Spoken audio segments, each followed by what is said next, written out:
ఎంతటి పైనైనా సునాయాసంగా చేయటం, ఏ పందెమైనా సులువుగా గెలిచే సత్తా వీటి సొంతం.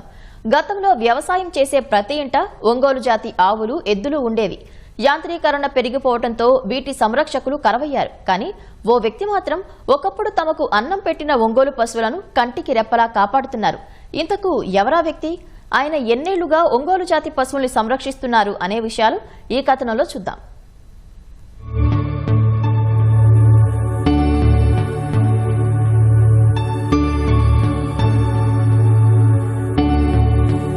పశువుల్లో ఒంగోలు జాతిది ప్రత్యేక స్థానం. వ్యవసాయానికి అనువుగా ఉండే ఈ జాతి అంటే రైతులకు ఎంతో ఇష్టం. ఉన్న సంతతి విదేశాలకు ఎగుమతి అవ్వడం, కొత్త సంతతి అభివృద్ధి చెందకపోవడంతో ఈ జాతి అంతరించే పరిస్థితులు కనబడుతున్నాయి. దీంతో వీటిని సంరక్షించేందుకు ఓ వ్యక్తి కంకణం కట్టుకున్నారు. ప్రకాశం జిల్లా మద్దిపాడు మండలం బసవన్నపాలెనికి చెందిన అబ్బూరి శేషగిరి